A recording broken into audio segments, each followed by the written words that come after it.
We are live. Good morning, good afternoon, happy Saturday, and welcome.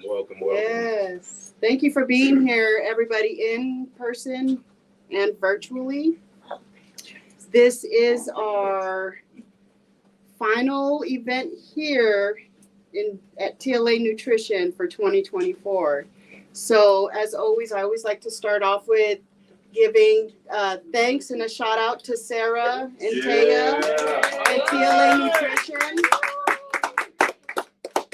for not only allowing us to host our events here this year, but all the love and the support that they give not only us activators, but everybody who walks through this door. And I come into this shop throughout the week as many times as I can without breaking my budget. And it's the same experience every time I walk in here. It's never different. They don't act different on Saturdays when we're hosting here. They have that love and that welcoming environment every day of the week here. So TLA Nutrition, Shawnee, Kansas on Johnson Drive. Come check them out if you haven't. Their shakes and their teas are delicious. Dope. But the people here are what really makes it special. So I just wanted to make sure I said that. Yes. And as you can see today, we're not sitting down because we're standing in our light. Yeah. And today we're talking about true light. So we're going deeper into really understanding what that means to you. The clarity, being in your presence, walking in your power, walking in your worth. And we have a bunch of amazing speakers that are going to share their experience with what true light means to them. Yes, we are. And we're going to go ahead and just kick it off. Not spend any more time with introductions right now. And we would like to welcome Reverend Elisa up as our first speaker. But I do want to say something very special about Reverend Elisa as well, because we also host another event on Wednesday evenings, the second Wednesday of every month at Unity Southeast.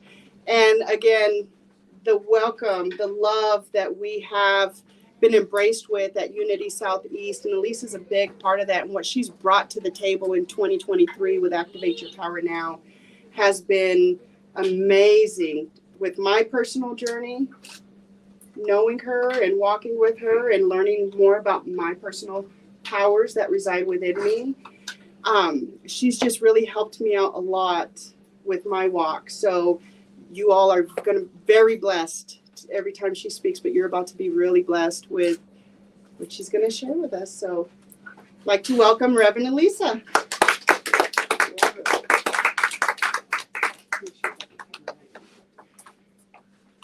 All right. Okay. Thank you. Can everybody hear me in the back? Okay. Sometimes if I can't, just go like this, so that way I speak up. Thank you. You know, when I started Activate Your Power Now, I didn't really know what I was getting into. In fact, when I first started coming, I was trying to provide childcare downstairs because we were trying to say, let's bring more people, bring the families in, right? Like my little one wants to come up here. Come here. This is my granddaughter. Come on. She wants to stay out, baby. Yeah, she loves the pulpit. Yep. You're going to join me in the ministry, huh? Yes. And what I was looking for, I didn't even know what I was looking for, but I was looking for a tribe. And Activate Your Power Now has become part of my larger tribe, and it has really helped me to become more of who I want to show up in the world.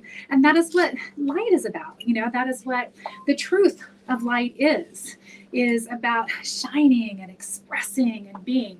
In fact, Imani, my daughter, and I were on our way here, and we were talking about, you know, the holiday season and how sometimes it seems to start out kind of dark in the stories. And, you know, sometimes people are sharing when you're talking about faith and peace, and you're sharing these stories of how you get to the light. And I was saying, but it's the process, it's the journey along, it's the awakening into who we are, you know? It's the awakening of spiritual expression that shows up in this human experience. So I've got a few truths about light I want to share. So I'm going to start with light and truth and divine intelligence are interchangeable. And what I mean by that is that light and truth and divine intelligence, it's that creative power that we are all connected. We don't tap into God, right? God's already present all around us. We're swimming in it, right? And it's just as much us as it is this force of energy. Rumi said, once we were particles of light. Now we are beings of light, radiating love.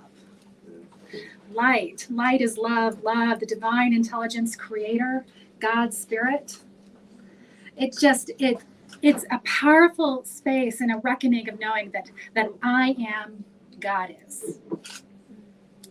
And light and truth, it feels the void that is around it. Because sometimes we don't know how to stand on our own 2 feet, right? There is a journey. In this Advent season, we start with faith. Faith is holding that space, having the conviction to see what we didn't even think was possible, right?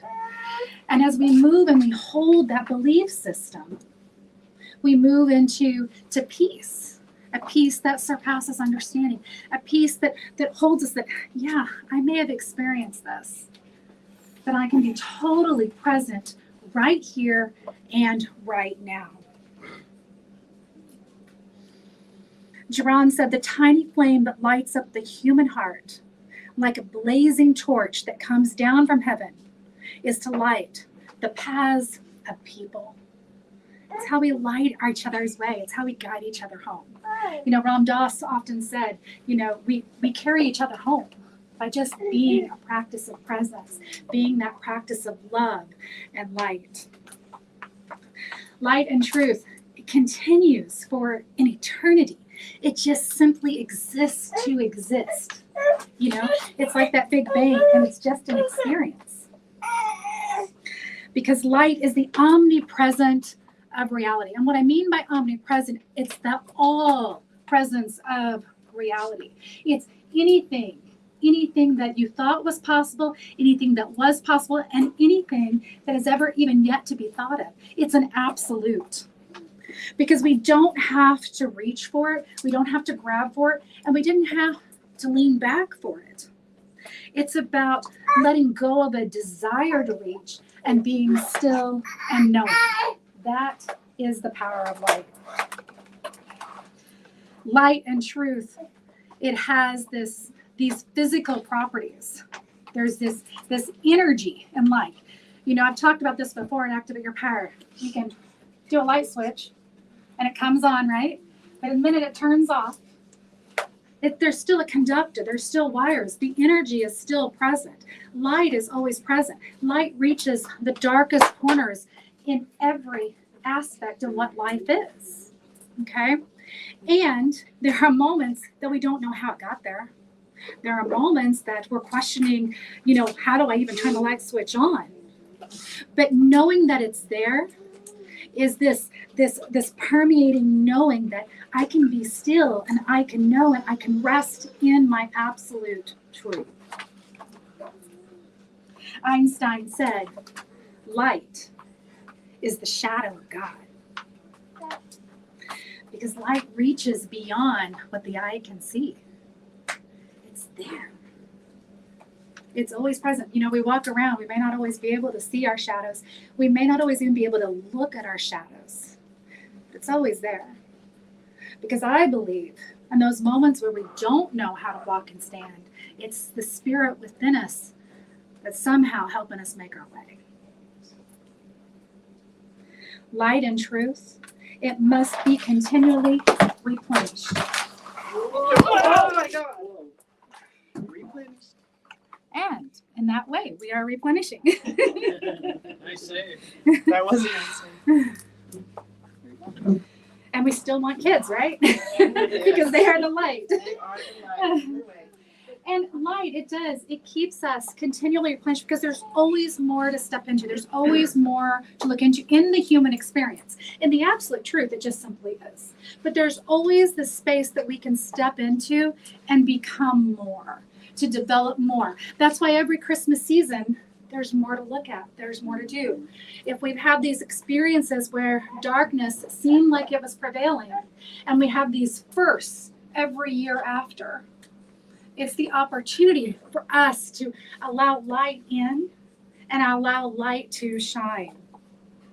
Because when we do, you cannot just, it's how when we're looking toward the light, the shadows stay behind us. Because it's up to us to constantly keep our gaze upon the prize, right?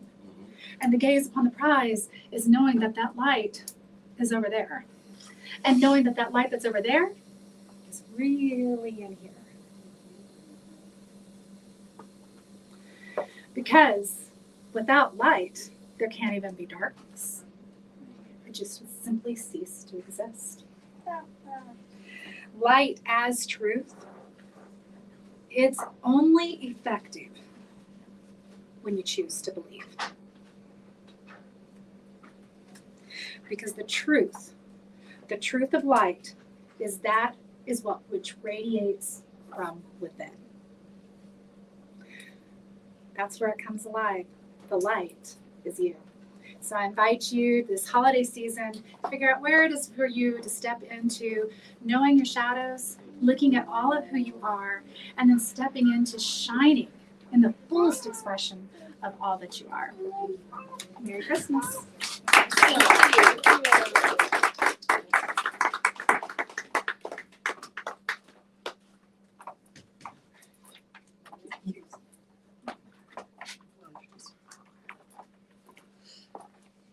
Thank you, Reverend Elisa. You always come with some wonderful, heartwarming messages. And I know that I always have explained to her since we've met that she is a light for me. She's just a peaceful energy that just follows her. And as you can hear it as she speaks and just everything that she does. And I've always relied on her since we've met to help refill my cup, right, when I'm feeling empty and stuff. But she always brings something very important for me to remember, and that's that although for some of us that's our superpower, sometimes we're just as vulnerable as everybody else, you know. And she's asked me for permission numerous times to just not be that light, to just come and exist, and to just come and share space without the pressures of being that light that I hold her to, or many others hold her to. But it goes to show truth that the light's already existing within us. It's not waiting for us to turn it on or to turn it off, right? People are seeing it as we're maneuvering in life, but sometimes we do. The power of embracing the shadow parts of ourselves and being able to vocalize that I know I'm a light for you, but I don't want to be a light for you right now. Can we just exist together, sometimes even in the dark, so that we can embrace those parts of us also, and then we can step out together as a more forceful light, right? A light that's shining so bright. But it takes those pauses and those times and that willingness to acknowledge that without the light, without dark, there is no light. We must embrace the shadow parts of ourselves. And we must not shame ourselves for the shadow parts.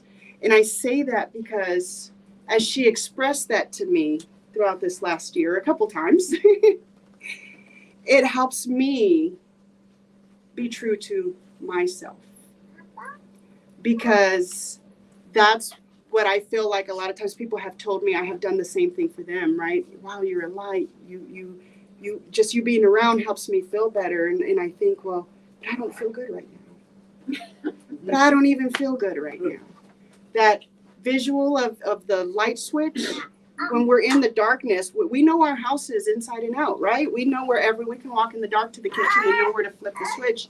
But sometimes life does get so heavy. And I was just there just a couple weeks ago. I couldn't find the light switch. And I started panicking. And in that panic, I had to take that deep breath.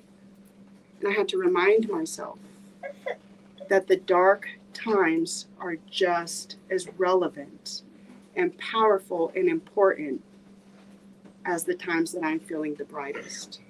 So embrace all aspects of yourself, and do not shame yourself for when you can't find the light switch, even though you want to, because you know where the light switch is and you know you have the power to flip it. But sometimes it's just embracing. And that's something that J Love has helped me with personally in the last 2 years, is embracing my shadows.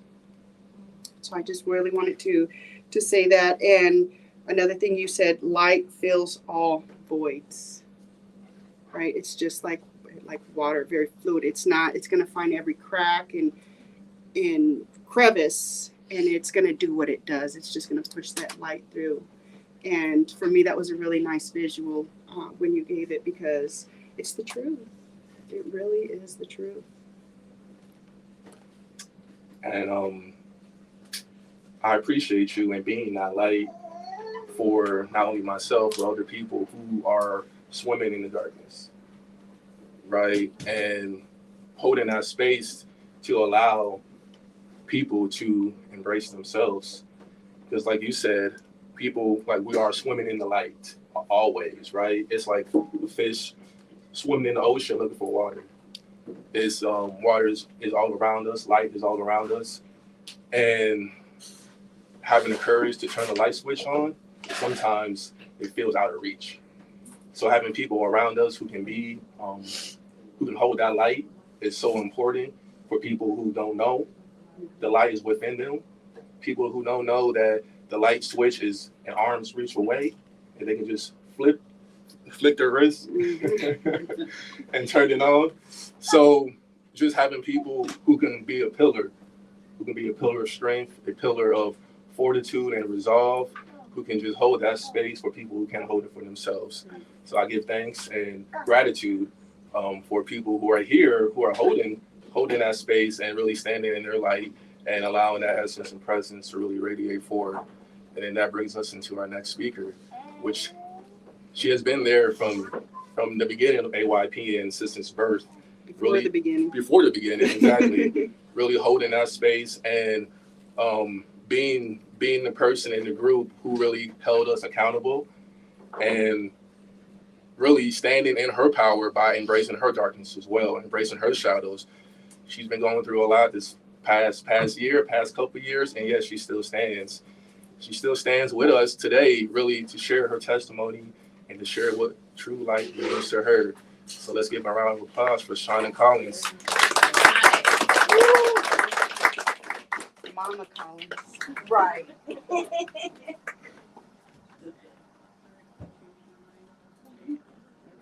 Down. Oh, it's kind of pretty. Yeah. It might stay crooked. Okay, got it right now. Hello, everyone. How's everybody doing this morning? Everybody doing good? Yes. Ready to embrace your light? Absolutely. Ready to show the world your light? Yes. Ready to walk in your power? Yes. All right. So this morning I will be talking about embracing the light. I'm going to give a definition of what light is, and then I'm going to embark upon it. Light is the natural agent that stimulates sight and makes things visible. Let me read that again. Light is the natural agent that stimulates sight and makes things visible. When you think about a light, you are this vessel in the earth that is illuminated to make things visible within people, whether that be you bringing out their creativity, you bringing out the darkness in them because you are the light, you bringing out them from the shadows because you are the light. I have been through darkness this year a lot, but I am embracing my light. I know that I'm a light. I know that I'm here to make a difference. I know that I was chosen for a purpose. So therefore, I have to go through darkness in order to embrace my light. I have to go through the trenches in order to come out strong. It was a point of time in this year where I was sinking. I was in so much sinking sand that I didn't know how to raise my head up and get out of it. All I had to do was basically pray, meditate, and come forth. So I'm here today because I came forth. I embraced my light and I came forth. So in embracing my light, it's not going to always be pretty to others. You're going to have to learn how to embrace your light, separate yourself from others to nurture your light, and then come forth. You know, what does that look like? For you, it could be embracing your creative side. It could be writing. It could be journaling. It could be a form of expression that you only you know that you what you have inside of you. So I'm saying, embrace your life. Embrace the pieces of you that you've been trying to hide, that you've been trying to put off. I had to do that. I'm still doing that. 2024 is mine. It's all personal. It's all personal. I'm going for it. I'm going after it. Because I deserve peace just like you deserve peace. I deserve clarity just like you deserve clarity. It's time to get it, y'all. It's time to be in it to win it. It's time to live. It's time to grow. It's time to achieve. It's time to inspire. It's time to carry your load. We as people of light, we tend to want to drop our load off because it gets too heavy. I'm a witness. I've carried bricks this year. Bricks on bricks on bricks. But I still made it through. I still had a smile on my face when there was sadness in my mind, in my life. But losing my mom taught me that I'm stronger than I think. I'm stronger than I believe. I'm stronger than what the world may think. I have a purpose. I have a calling. And I have a duty to achieve greatness and make others see that they are great. So embrace your life. There's nothing wrong with embracing your life. There's nothing wrong with you being different. There's nothing wrong with embracing your peace. There's nothing wrong with setting boundaries. Because in 2024, you're going to have to set boundaries. Right. You're going to have to separate yourself from this world in order to embrace your light. Sometimes in embracing your light, you have to nurture your light. You have to nurture what's within, because nurturing what's within looks like self-care. It looks like self-awareness. It looks like bringing you back to you. So this coming year, you're going to have to bring you back to you. You're going to have to find out what your purpose is.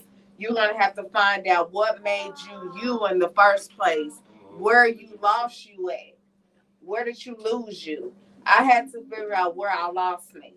Where I lost me was giving more love to someone else than I gave to myself. Yes. And so by me giving more love to someone else than I gave to myself, my light dimmed.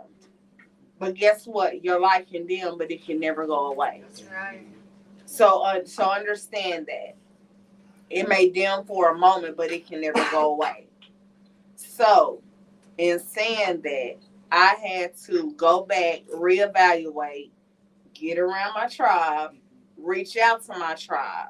It's okay to ask for help. It's okay to ask for prayers. It's okay to ask for assistance with anything. It's okay to ask for support. It's okay to be vulnerable. It's okay to need help. You know, we as a society teaches people that, oh, you got to do this by yourself. oh, you have to get up by yourself. Oh, you have to do everything by yourself. That's not true. A tribe is only a tribe of growth. You have to grow, and you have to get a tribe of people who is willing to invest in you, invest in others to go out and reach the world. So that's what we're going to do in 2024. We're going to embrace our light. We're going to shine in the midst of darkness. This world is a very dark place. And we have to be the vessels of light to create a space where people can come and share their light with us and feel like they are comforted by us. So we have to be the game changers. We have to be the illuminators. A light is just energy. We're the energy changers. When we walk in a room, the energy should change. When we walk in the room, the light should change. We should be the light. The room can be dark, but once we walk in, we set the stage for change. So that's all I got for y'all.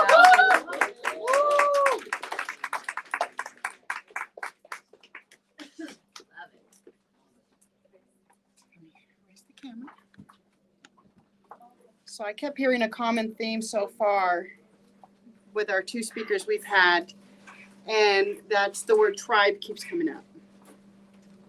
So 2 years ago, before we started AYPN, my tribe looked so different than what it looks today, right? My tribe was a default tribe, which is probably what a lot of us have, and that's family, right? That's your default tribe. And unfortunately, our family tribe, they know who we've been, right? So they're going to see us in the light of who we've been. Yes. And it's hard for us to see each other in the potential that we have. So without shame and without making people wrong, you must take accountability and say, you are my family, right? You don't pick your family, but you can choose in which ways you're involved with them. But you do have a choice to seek the light and seek the tribe that's going to help keep you intentionally in that light. And they're going to understand when your light is dim, they understand the process. So they're going to hold space for that dim light while being at times that brighter light for you.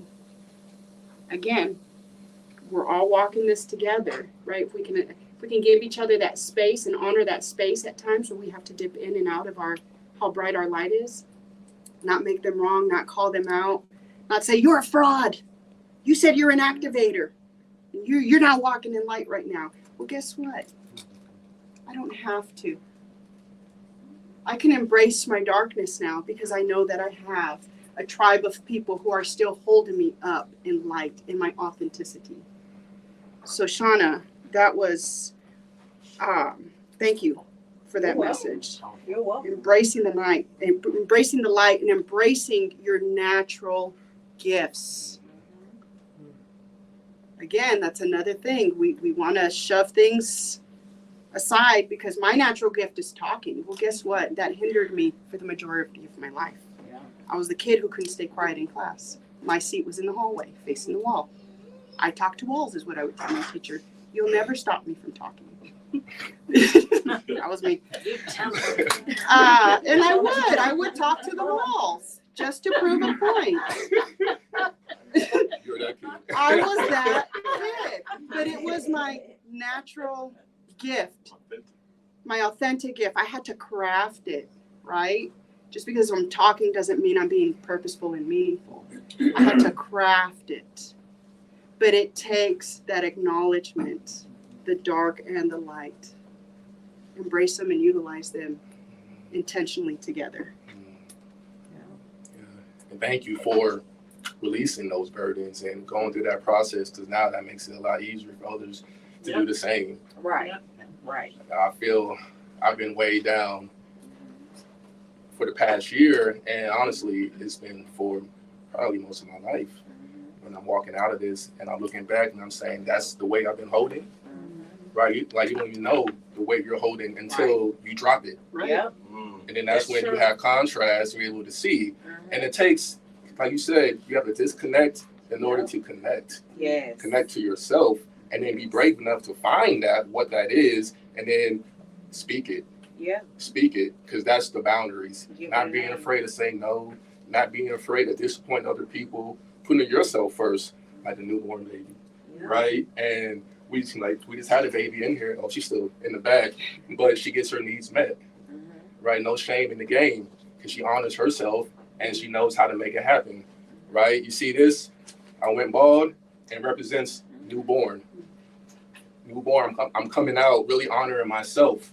And in the past, putting other people's needs in front of me as a survival mechanism to be accepted, to be seen, to survive and live. Now seeing those entanglements, right? Those structures erected in my life, and really understanding that I got to put myself first, right? It doesn't matter what other people think, because they want to take it how they take it, right? And that's the hard part. Even with family, with friends, they see you how you were in the past, but as you change, they still want to hold on to that image, right? Because that's the comfortable space for them. So it's up to you and each and every person to be strong in that light, knowing who they are, finding out, and then being brave enough to say it, to speak it into existence, and then walk it as well. So with that, you want to bring up Rich? Yeah, we would love to introduce our next speaker, who I've had the pleasure of knowing now for, we met like in 2018. So we've had the pleasure of knowing each other, sharing space, and she's taught me a lot about gratitude. She's the gratitude whisperer. So if you have any troubles with being grateful or showing gratitude to others, I highly suggest you reach out to Grace, and she can help you on that journey of making sure you are listening for promptings and being grateful for all that is in front of you and all the beautiful people that we are surrounded with. So I would love to introduce to you the gratitude whisperer, Grace Strong.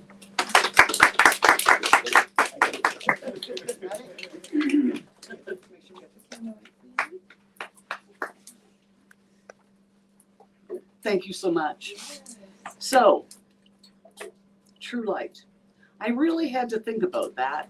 And when I got asked to talk, it was before I had a little bit of a problem happen. So I had a completely different speech. So I've rewritten what I was going to talk about. As a child, I was one of those children, like Izzy, I never shut up. I also always had an outdoor voice. I know everybody can hear me, I never asked. I don't know what an indoor voice is, but I've always had an outdoor voice. People have come up and said, oh, wow, you give such energy. We love your energy. Do you ever sit still? Can I have some of your energy? Right. You light up the room. Well, I spent my entire childhood terrified of that because I was brought up in a household where you did not become number one. You made sure everybody else felt good. So if somebody was making you feel good, you went, ooh.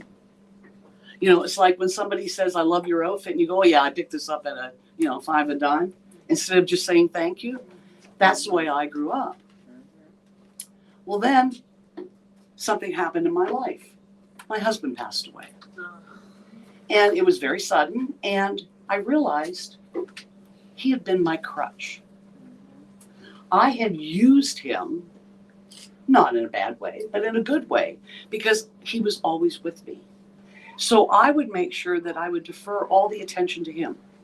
Being the very quiet, shy, meek guy, easy to do, because you just introduce them and then, people would ask all the questions. And all of a sudden I was alone. And I had to shine myself. I no longer could use that crutch. So I've been on a journey since my husband passed away, learning self-worth, learning to shine again, learning to be my own light. Well, I got told a year ago that I was a light worker. And I went, wow, a light worker. I didn't know what that was. So I looked it up. So I'm going to read what a light worker is. A light worker is someone who makes the decision to answer the call of source over the call of fear. They are in tune with callings of their soul and act on its whispers regardless of fear. They commit to living a courageous life. A light worker is one who feels drawn to be in service to others. A soul who is on a mission to spread light, raise the vibration, and help the ascension of the planet and humanity to a higher spiritual frequency. Boom. Love it. Right. I read it and I went, that is me. That is what I have been doing Yes. for the last 12 years. I have been showing people gratitude. I've been teaching gratitude. I've been making people aware of their light and making them shine bright. And so I started working a little bit more on myself. And I went to a 3-day mastermind on promptings to prosperity. And what I realized was something that somebody had told me. And it was like, again, that light bulb goes off. And it was, you need to give always from your overflow, not your depletion. And I had been spending my entire life giving from my depletion because I didn't like to receive. I really love giving gifts, but you know what? Don't like getting them. I do not have a poker face. I'm always afraid that if they give me something I don't like, they'll know. That is a fear of mine. It's been a fear of mine my entire life. So I worked on, so the promptings of prosperity was working on your promptings and learning to listen to your inner voice. And that the fact that when you give, it is infinity. So when you give, it needs to come back, but you also need to give to yourself to bring it back. So I was just hyped and pumped and, oh, wow, this year is going to be fabulous. And then it happened. I went on vacation to Canada after 4 years of not being able to go home. Second day there, missed a step, broke my ankle. Oh, shit. Had to come home real quick and get it operated on. Let me tell you, 14, 15 weeks of the longest weeks of my life. But you know what it was? Things always happen for a reason. Yep. My darkness was actually my light Yep. because I had to do something I've never done before. This almost makes me teary-eyed because I have somebody in the room that I'm so blessed to know. I had to ask for help.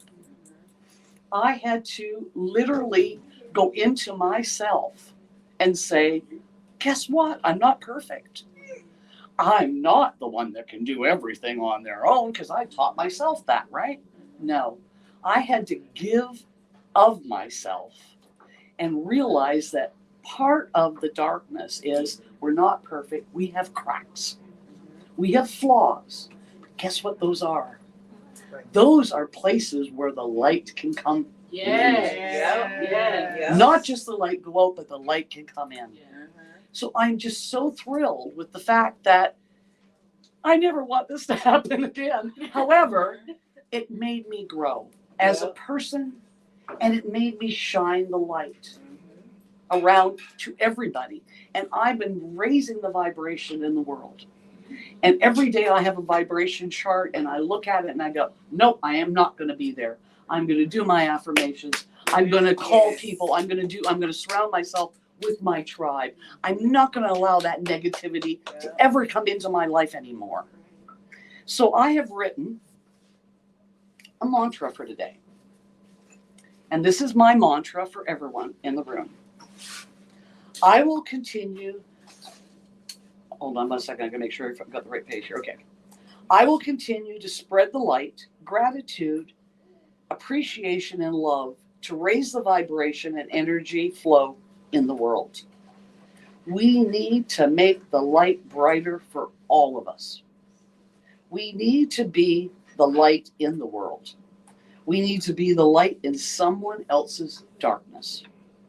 We need to allow the flow of light and love to flow freely in and out of us. I will no longer apologize for being the light in the room. I will embrace it. Yes. I will no longer allow my light to dim because of toxic or negative vibration. Instead, I will shine bright.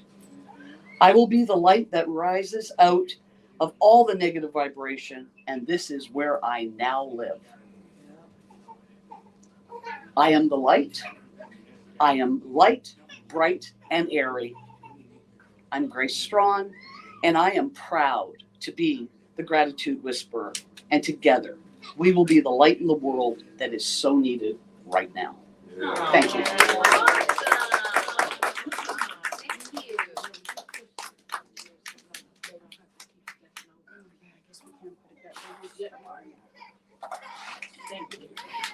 See, it takes a tribe of us to get this, because my brain never said move the cord this way. I was just like, good luck, everybody. Right. We have a Everything cord happens for a here. reason. We have a cord running through here. We're just trying to keep it safe over here. Yes. But Grace, wow, the Gratitude Whisperer, I told you, she's going to come with some, she always does, with some good gratitude Power tidbits. of Yes. Light workers. Light Yes. worker. Who can resonate in this room with the word light worker? Yeah. Yes. Yes. Been trying for longer than I can remember.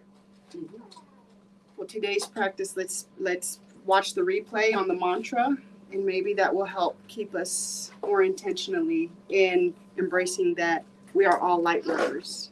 Yes. We are all beacons of light. We are all, we're changing the environment to every room that we step in, whether you know it or not. You are changing and affecting the energy in every room you step in. But it is a choice on how you choose to affect the energy. Because when you're not in awareness of being that light, you might actually be the dimmer of the light walking in the room. Yep. And that's okay. Again, no shame, right? I But read a it's, quote that said, I won't come near you today. My energy is not well. I'll see you another day. Or something to that effect. yes. And I thought, wow, that's powerful. Yes, That it is. it's perfectly okay to have dark times, but maybe don't interfere with other people's energy and just have that hibernation space. Exactly. Like Shauna said, sometimes we do need to put the smile on.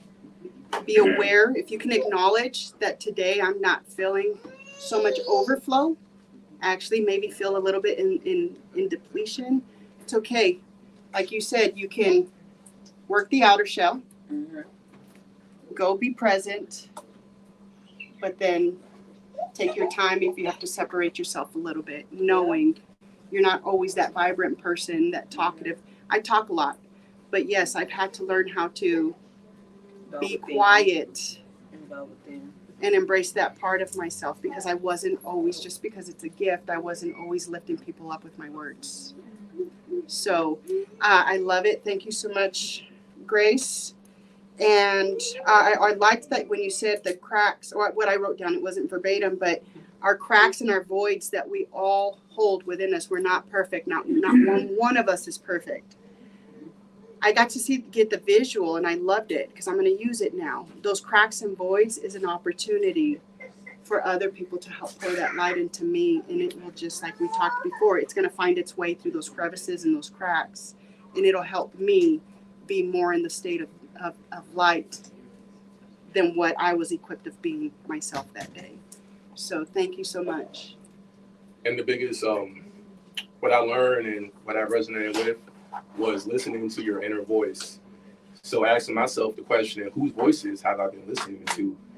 The voices of times past, whether that's your parents, your teachers, other friends, and it's been internalized as your own voice, moving you. So that's been your light, moving you up until you reach a point where you realize that no longer can I allow, the expectations and judgments of other people to guide me forward, or the pain to guide me forward. Now I have to connect to my own inner voice and trust in that, because that takes a process in itself to be able to trust what's coming up inside of you, especially when you've been trusting what other people have been saying and how they've been guiding you all your life up until that point. So really finding your light for me has been taking 180s and doing something brand new, which for you was asking for help, right? Asking for help, or for other people, it might be doing something that in the past they couldn't picture themselves doing, right? They couldn't. For me, it was originally going to the Speakers Academy. Even before that, it was changing my diet, my lifestyle. It's totally different from my family, and that put me in the 180, which led me down a path that put me right here and being comfortable, being uncomfortable. Right. So that's where the light really activates within yourself, because now you're forced to go into deeper and unknown spaces within you, and then from there, in that darkness comes greater light. Right. So you open yourselves up to receive more of who you are through being brave enough to walk that path. And that's what AYPN is about, really activating parts of yourself that's been dormant, but it's still there. Just like the light switch, you turn it off, light is still conducting in the background. But it takes us to be brave enough to take that step and say, okay, I don't know what's in that space, in those murky waters, but I'm gonna try. Yeah, I'm gonna trust in myself to know that I'm being guided always, and life is always happening for me. So that's the belief that you have in yourself, which is really a knowing. It's always there, but you're connecting to that, and then from there, now it's like you get renewed self-esteem, renewed self-confidence, and then that changes the whole perspective on how you see life and how you see yourself. Right. So thank you, and I'm sure those 16 weeks served as a period of reflection, introspection, transformation, and rebirth. So I'm glad to see you standing in your light on your 2 feet today. You gotta rest too, right? Are you okay? Oh yeah, I'm fine. I just can't stand very long. So that brings us into our next speaker, who is a man that's been standing in his light, sitting down sometimes too as well. He comes today wearing his ripped jeans because he's showing his jagged edges. From there, that's how you connect with other people. Understanding that we are perfectly imperfect, and that's okay. So I would like to bring up Coach G to share his warrior word, his message with us today. So let's give a round of applause for Coach.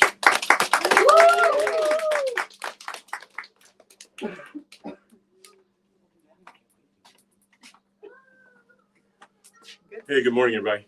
Morning. I'm good. How are you guys doing? I don't know about you, but I'm in awe of what has gone before me. Light is such a simple yet powerful word. When I think of light, I've thought about so many things in reflection, but if I want to go biblical, God said, let there be light. And just the power of that. And when I really dive into that, when God said, let there be light, there had to be light inside of him. So in my reflection of me, I'll back up a little bit. The power of that, when God said, let there be light, there was something that he looked inside of himself and pulled out light, and then bam, it just happened. So that shows me the power of light. So when I internalized that, I was like, okay, I can duplicate that and create my own light or use my own light. So in reflection, I thought about the journey of a warrior. This would be episode light. To much is given, much is required. So I think at the start of 23, every time I got out, there was sadness. I spoke out of a place of darkness. And then I shifted into a place of more healing. And in the last couple of months, I've been in a place of release, different topics here at AYPN, obviously. But I stand before you today in a place of light. In a place of light. That now I can reflect back on those places of darkness and see that God had a greater plan, a greater purpose. As I said, to much is given, much is required. You cannot appreciate the greatness, the power, the awe of light unless you've been in some darkness. Unless you've been in some darkness. There's lessons that are learned in darkness that can only be learned in that one place. I never understood that. I've heard that before, but I never understood that until I've gone through the last 3 to 4 years of my life. Now, as I reflect back and allow God's light to illuminate over different situations, I'm in awe of his power, his wisdom, his direction, because light guides us. It filters for us. It leads us. It illuminates weaknesses or impurities inside of us. So now as I reflect back on those situations, I'm able to see that was me. Maybe I pointed the finger at this person or that person, but I had a part to play in that. So it allowed those things to surface as gold. We want to burn gold. I think we talked about fire a couple months ago or whatever, but gold is not its purest until it's burned, when it goes through the fire. So I felt like that's what this journey has been for me. You know, mine wasn't a fire, so to speak, but it was light. So I have a greater appreciation now for light. Shifting gears a little bit, I realized, again, too much is given, much is required, that I am light. I'm a warrior. And I am, one of the meanings of my name literally means warrior of light. And I really started to embrace that this year. Not just warrior that I talk about all the time, but warrior of light. I was built to be light, to be illuminated, to go into dark places. One of the other meanings of Gary is to go where no one else wants to go. Okay, I've been equipped, I've been called to, I've been conditioned to go and be light in places that no one else wants to go. And I've allowed society, I've allowed family, I've allowed situations, I've allowed trauma to dim that light. And I've retreated back into dark places. But I decree and declare today, no more. No more. No more. No more. I cannot express to you how excited I am about 2024. Because the warrior will be unleashed in 2024. The darkness, I'm not going to say is gone, because I agree with some of the things that have been said. Sometimes you got to dip back into that darkness. There's another lesson that needs to be learned in that darkness. But now there's a power that when I dip back into the darkness, all I got to do is stand up and shine. As the Lord said, let there be light. I can go into those dark places or those dark experiences or even the dark traumas of my life. And those of you who know me, I've had some massive traumas. But now I can go back into those traumas and just be light. I don't have to speak on those things or speak to people from a place of sadness and brokenness. And brokenness has its place. We're all going to be broken. We've all experienced things and we're all broken to some degree. Not minimizing that by any means.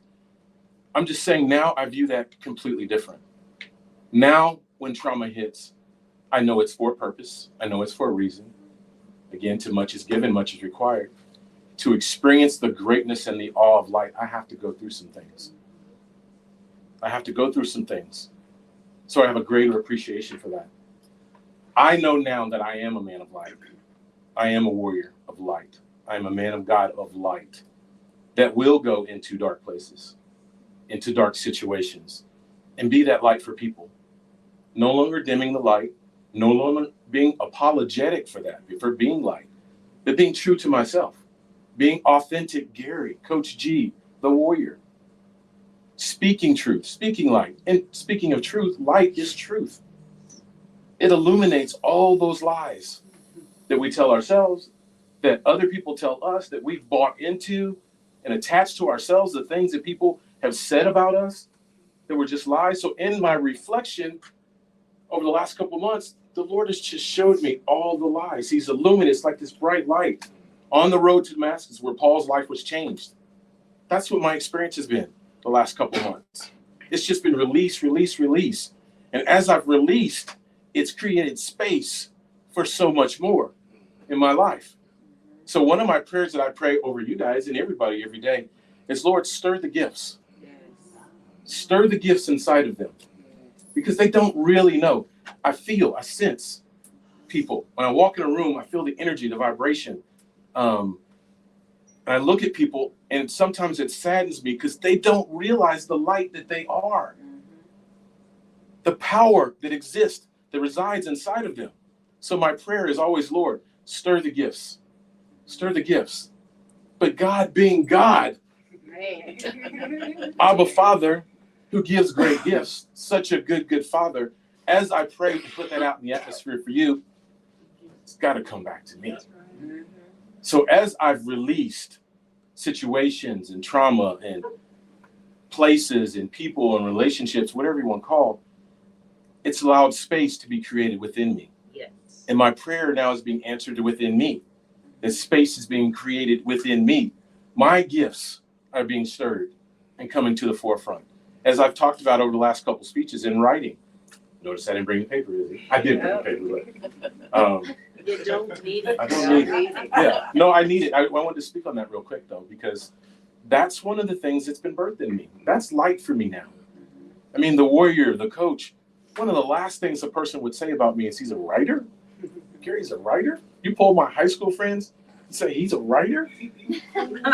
But there's such light in that for me now. So what I'm going to do now is attach this to my page when I'm done, what I did right. So I don't have to get up and read it because I think that's been messed up.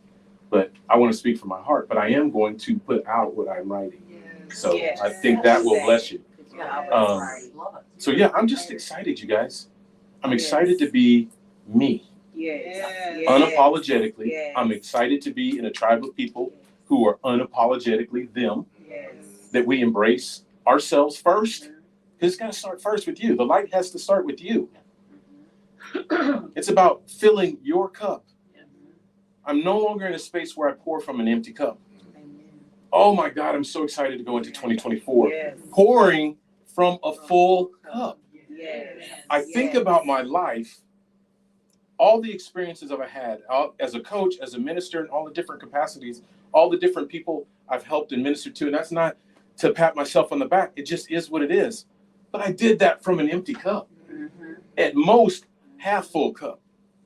I am so excited to see what that looks like in 2024 to be able to pour from a full cup in a spirit of light and be who I was created to be. So what the Lord has done for me in these last couple months, before the foundations of time, God knew me. He knew you. He knew all of us. He knew you. And what he's done is pulled me back and he's knowing me again. He's teaching me all over again. Genesis 4. Read that. Read that. Study that. We're in a dispensation of time where God is saying, I want to know you again. He wants to bring new light, fresh light. Light is revelation. Light is understanding. Light is peace. Light is joy.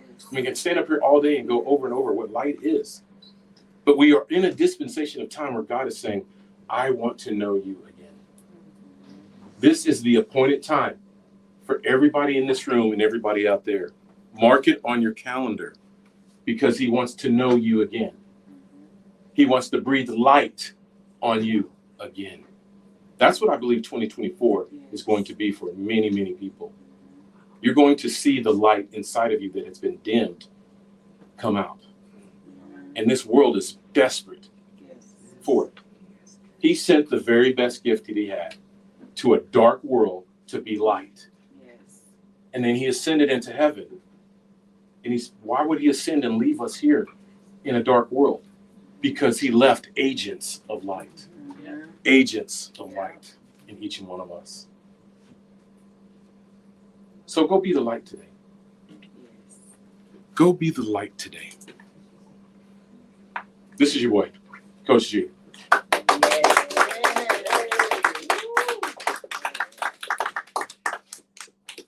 Thank you, Gary. I love how you always bring it full circle for me every time you get up here and share pieces of your truth, because you take it back to your namesake. You take it back to who you were declared to be before you were even born. And that actually brings me to something I was just talking to Shauna about coming up here and James when we first got here. And it was going back to my name. My name is Light. My middle name, my birth name is Isabel Luz Camacho. Luz is light in Spanish. I'm named after my grandma, and she's a namesake from, the name has been carried down in her family. And for many years, because my parents are not what you would call a beacon of light, right? I believe we all have it in us, you know, but they choose to show up in the world with that part of them dimmed. And I was always taught that the apple doesn't fall far from the tree. So from a young girl, I knew that I was a product of them, and the world kept proving that to me. So my name had no meaning. It had no meaning so bad, it had no meaning that when I birthed my 3 children, I didn't even name my kids. I allowed other people to name my kids. Because to me, a name meant nothing. What you did with the child is meant everything. So that part wasn't even important to me, which showed me my name wasn't important to me. And it wasn't until being activated the last couple of years into my authentic, unapologetic truth, that's where God showed me that you are light. You carry the name light. And that, for me, was a huge awakening. And a lot of you follow me on social media, and this was about a year and a half ago. I posted a reel and a picture, and I had my hands up showing my tattoo on my stomach, and it said, I am light, because that's when God revealed it to me. I have my middle name tattooed on my stomach, Luz. And I still hadn't connected all the dots. But when he told me that day that I was the light, I was named light for a reason. I needed to embrace it and own it. I shared that post, and I awoke into that truth. I started envisioning myself as a sun, right? The sun feels really good. I said, I am a light. I'm like the sun, and my rays hit people, and they get that warm feeling and tingling in their skin, and the sun makes us even perk up, right? So I'm like, wow, like I was really embracing it, and I felt very empowered in it. But what I couldn't understand was, how did I keep magnifying dark people? Why was I magnifying, or is that the right word, magnet, like a magnet? Yeah.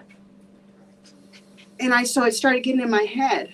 Well, I must not be that light because I keep being drawn to the dark. Right. Thank you. Yes. And that's where God had to show me again. That's because you called yourself the sun. I never called you the sun. I just said you were a light. And it was revealed to me I was a moon. I'm a moon. I'm taken to the darkness intentionally because I can be that light in darkness when I choose to be in that truth. So please, again, tap into what's authentic to you. Your light isn't going to look like my light. It's not going to look like James's light, Grace, Coach G. Your light is unique. It's unique to you, and it's unique to your gifts. So what you find peace and pleasure in, run with that. Start questioning those parts of you. It doesn't matter if other people have told you, nah, that's not useful here. That's not accepted here. That's fine. Then I will go be it over here. You know, embrace it is what I have to say. As soon as I started embracing that I wasn't a magnet for drama and for dramatic people, no, I was there to make sure I was on overflow was my responsibility. That way I can show up in those places and show them there is another way. Or maybe even just my light is exposing things to them, like you said, that they wouldn't see in the darkness, that they can do now what they need to do with it. So thank you for that, Gary. So I need a show of hands. How many people know that they are a light? Like really know. So we're all in agreement that we are light, that's our birthright, that's innate in us. So I love how you said what the work is to release the darkness, right? Is to see it clearly, is to embrace it, and then to let it go, right? To let those stories go, because darkness is a teacher. Your ability to see day in the same way that you see night, or night in the same way that you see day, your ability to allow your shadows to play, it gives you a greater understanding of yourself. And through that, you're able to embrace more aspects of who you are, and that light is able to shine unapologetically. It's not something you force, it just becomes who you are unconsciously. It's integrated deeply into your body by releasing. It's like it's constricted energy that's tied up in your body like knots. And once you're able to start knocking and start massaging those knots and allowing them to relax, now that energy becomes, it's just a flow. And tapping into your flow is really the superpower.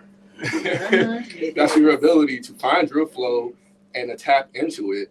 Because again, going back like the black hole, you can't see it with your physical eyes, but it's all light. It's light that we can't see. It's beyond our recognition. We only see what 0.001% of the full light spectrum. So what does that mean? There's so much that we don't know about the world, and then that reflects about ourselves. So our ability to question our beliefs, question how we see life, our perspectives, and then say, is this in alignment with who we are today? And then go from there. That takes, again, bravery. It takes bravery to be yourself unapologetically. It takes bravery to remove and heal your wounds. Remove the daggers and heal your wounds. Because the daggers in your back constrict your life. It constricts the movement of how you walk in this world. And once you're able to realize you got daggers in your back, once you're able to realize that I got people around me who can help me see that and actually start to pull it out, at first it's going to hurt because you're re-injuring yourself. But it allows the healing process to really envelop. And then from there, now you have more energy. Instead of avoiding pain, you're able to use that energy to be creative. And that's more light, that's more love, that's more understanding, more clarity, more resolve, more strength. And it ends up into a greater life, right? So thank you again for sharing your message and being here today. I was just gonna add one thing to what Izzy said about like the light and how people attract to you. What I've realized is that also when you are the light, people are drawn to that. And so I think it was you that mentioned toxic people. So sometimes they are just naturally drawn to that energy and that light. So you have to be careful. I mean, to protect yourself. I've learned now after many, many years, you kind of have to recognize that and protect yourself. Right, that's a good point to make, which is exactly something that James Love has helped me with, and that's protecting the vessel. And with that, it takes discernment. Again, going back to the daggers, like you have people who want to push it farther into you, or it's going to pull it out. So that takes you to develop your skills of discernment to see what places, situations I'm putting myself into, and what type of energy they're bringing to me and to themselves. So, and that's a practice, right? That's why everything is a practice, it's progress, it's a routine, and it's an understanding that develops over time. Yeah, and I wanted to also, real quick, before we bring up our next speaker, touch on, we asked a question, who knows that they are a beacon of light? And although we saw hands raised here in the room, I did see one hand go up, halfway down. And that's not to say the people we don't get to see online, if your hands are up, if they're down, if you have that belief, please, if you are struggling in understanding what your light could be, please reach out to anyone. Again, any activator, anybody you resonate with within Activate Your Power Now, please reach out to them, reach out to James and I. We would love to have a conversation with you and help spark maybe something within you to help you acknowledge your unique light. So I wanted to make sure we put that out there. Our next speaker is someone who we've had, she's a second-time speaker on Activate Your Power Now. We've met each other. We were introduced earlier this year, and it has been such an honor to meet her. She has quite the story when you talk about pain and loss and how to utilize that pain and loss, how to tap into it to make it your part of your superpower, tapping into your superpower of being able to give back, even going through some really, really, really rough things in life. And it's been a pleasure meeting her, hearing her story, and I'm just very excited to hear what she has to share today with all of us about true light. So we'd like to bring up Sarah. All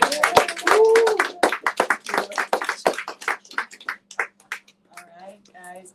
I don't know about you, but I just love each little bit of things. Like every single person who's spoken today, I'm like, oh yeah, I hadn't heard it like that. Or, oh, I resonate with that story so much, because that's what this is all about, right? Like inspiring each other and keeping each other, knowing you have a safe space. Like when you're going through these shadows, when you're going through growth and trying to get more light into your life, sometimes, like you were talking about Shauna, right? All right, thank you. Shauna was talking about you have to let people go. And when you let people go, all of a sudden you're so lonely. You get so lonely. And knowing that there's a whole group of people here who've been lonely too, it's just like, oh, warms my heart so much. The community is my favorite. That is not what I'm talking about today. But I just wanted to say that out loud. All right, so I do have my notes because I have a squirrel brain and I will just go, obviously. I already say that. All right, so today I love that everyone has talked about shadows, right? We've talked about kind of what I call the tower moment, where life is going fine, and then you wake up one day and you're like, whoa, man, what in the world? I don't feel fulfilled. I don't feel all of these things. And so today I'm going to talk about kind of my biggest shadow that I've been realizing recently. It's something I've known my whole life, but it's really answered a question for me that I've been rolling around in my head the last several weeks and stuff that's come up for me. So, does anyone remember in those teen magazines we had when we were younger, where those quizzes, all the quizzes, Yeah. right? I loved those quizzes because on those quizzes, I was always awesome. Like every single thing, I was like 1 or 2 points from perfection. Always. Oh man, everyone's lucky to know me. Oh, I'm just the greatest. And this carried over, like in school and work. I was always really high achiever. And that type A personality. I say I'm a type A in recovery now. That type A personality. And I've been sitting here thinking about that. And so what I've realized is that perfectionism, that need to be perfect, came from a place where many of us have been in our childhood or as we've grown up, where if I'm perfect, they'll love me. If I'm perfect, I get to be a leader. I get to be on top of things, right? And so some really cool things come with that, right? Because people are like, oh my gosh, you have such great things to say. You feel real confident. All of these things because you're perfect. And everyone around you that you surround yourself, the people who are magnetized to you, do a really great job of encouraging you to keep being perfect. Because you're helpful, you're loving, you're this, you're that, you're all these things. But what I've realized in investigating my perfectionism over the last several years is that it was coming from a place of fear. It was coming from a place of fear. I believe there are only 2 places that actions come from in our life: fear or love. Where's the miracle? Yeah, of course, yeah. Fear or love. It's obviously taken me some time to put that in there. Fear or love, right? So I can look the exact same way that I do when I am that type A personality. I can look the same way. I can do the same things as when I'm moving from love. But the energy is so different. The way my body feels is so different. My ability to listen to others is so different. Hold space. Now, when I was in that cool, like, perfectionist place, I was a master at holding space. But it's because I had something smart to tell you.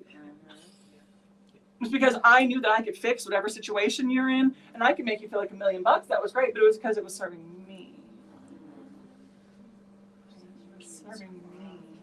So I had something else that just popped in my head and it went away. So maybe that'll come back. I don't know. But I know it was important. One moment. Please pause. Oh, I remember now. I said I always had something to say, right? So the thing that I realized too through this, I don't know, through this perfectionism recovery program that was given to me, is that I also thought that other people's ideas were always dumb. Always. Like, especially those closest to me, my husband, my children. Like, and then I was blessed with really, really strong-willed children that would never do what I told them to do anyway and never do it my way, so thank God for them. But I had to, this would happen. My husband would be like, oh, babe, I think we should do it like this. And I'm like, oh, this is gonna be so dumb. But all right, babe, let me hear. So I faked it for a long time. And he, lo and behold, has some really my kids have some really cool ways to do stuff, so they helped me realize that I didn't know how to listen. And so I've had to adapt and learn that skill and release. Coach D was talking about release. There's Coach D. That release is, I actually want to do things a little bit differently today, and I hope that it's okay with you guys. So I love to speak, but I love experiences.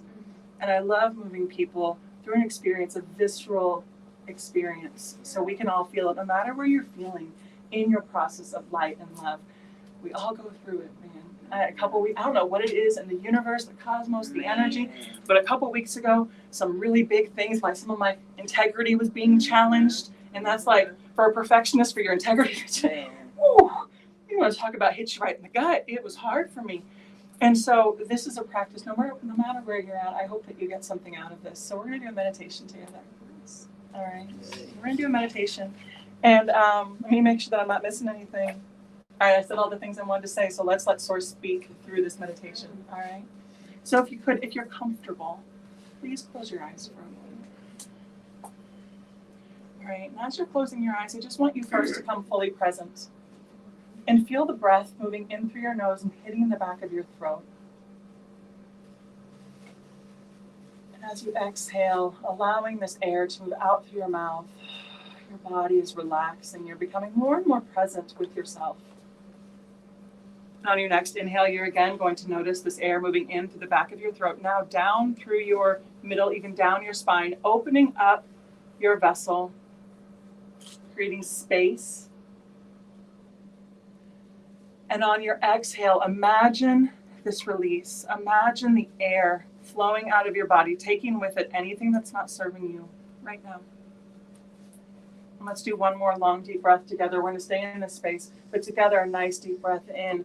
Feeling with each breath in that expansion in your middle, ready to receive the light that is there, the love that is there. And on your exhale, your body relaxes, your forehead relaxes. Your eyes, your jaw, your shoulders, everything is relaxing. Your body is moving into a space of love. Breathing at your own pace now. Just listen to my words. If you go with me, great. If you go on another journey, it's yours. Please do so. With each breath, I want you to imagine little sparkles of light coming in with each breath. Little glitters coming in with each breath. And these glitters are going to travel through your body. As they travel through your body, pay attention and find those places where some of these fears are living. This may come across as a darkness. It may come across as tension. This fear is, and allow those sparkles of light to begin working their magic on this space. Bringing in little twinkles, honoring these shadows. We're not forcing them away. We're honoring them. We're observing them. We're loving them. We're allowing these sparkles of light to continue coming in and in and in. To relax these spaces. And on your exhale, releasing the energy. Or maybe it just floats out of your body, even without your breath. We're going to have a few more breaths here. Allowing those sparkles to work their magic. Now as this is happening, trust that it's still happening on its own. You don't have to be conscious of it. Again, I want you to scan your body and now find that space that is your center of light. Find that place. Maybe it's a small little ember right now. Begin now breathing into that as well, stoking the fires of that light. Feeling the warmth as that light expands in your body, moves through your whole vessel, your temple lighting up, filling with so much love, warmth, radiance. And as you continue to grow this light, allow it to start moving outside of yourself, expanding only as far as it wants. Allow your intuition to guide this. Some of you are going to be clear across into China, and some of you are going to be 30 inches away. And just sit in this radiance. Sit in this love, knowing that those around you are doing the exact same thing you are. And their light and love is affecting you just as much as yours is theirs. And then before this, I would like to do some gratitude. Grace teaches us. Just thank this light for being a part of our life, being present in us no matter how small or large it is on that day. When you're ready, at your own pace, there's no rush here. Start feeling your breath coming back into your body again, becoming very aware of it hitting the back of your throat. Wiggling your fingers. And when you're ready, you can flutter your eyes open ever so gently, seeing hopefully the room a little different light.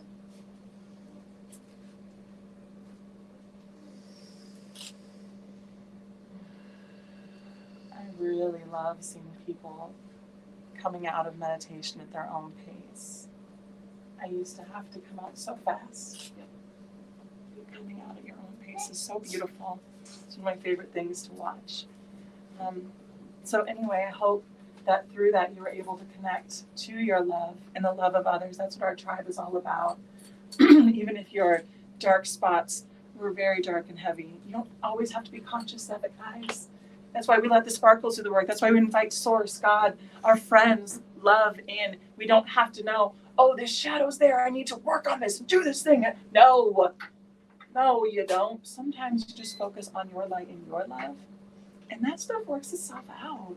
You know, like, yeah, journal, do the things, get the help, love yourself, all the things, journals, affirmations, do the things. But sometimes just let it go and focus on expanding your light and your love. I love the word Source says through me. Gosh, I love that, right? When God speaks through. All right. So thank you guys. I'm going to go ahead and wrap it there. I hope you enjoyed your meditation. And I look forward to connecting with more of you over the next coming months.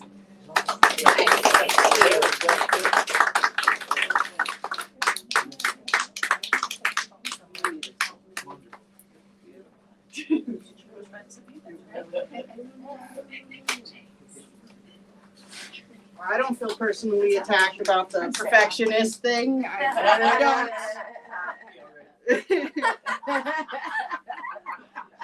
I don't know why she was here today.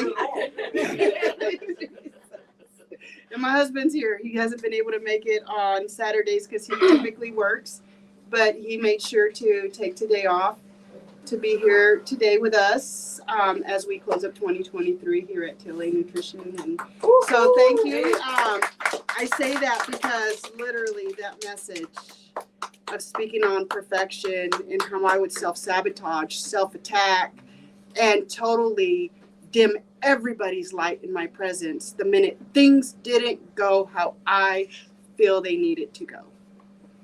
And I just had a conversation with somebody yesterday about church. And they just asked me if I go to church, if I have a local church and stuff. And I answered, and I said, I do not. And we got into this deep conversation. And I remember saying, you know, I could do the motions all day. I could go to church. That's not the problem. My belief systems now have shifted slightly, and I won't get into that. But my point was, what was the point of my dedication to being at a building at a certain time, a certain day of the week, when what I did prepping to get there was lose my shit because the kids weren't ready on time, because this has happened, I couldn't find the clothes I wanted to wear. I'm cussing everybody out in the vehicle on the way to church because they just messed everything up. to how my plan was. That's very And then true. I poised myself and walked in and, you know, Yeah. received what I was there to receive that's and the walked out and was like, you guys just played me in church. You to my kids, going off, pick up where I left off before I got there. You know, they got the looks. We were in there. I'm like, you gonna try me at church? Because you know I will show out anywhere. So I like intentionality better.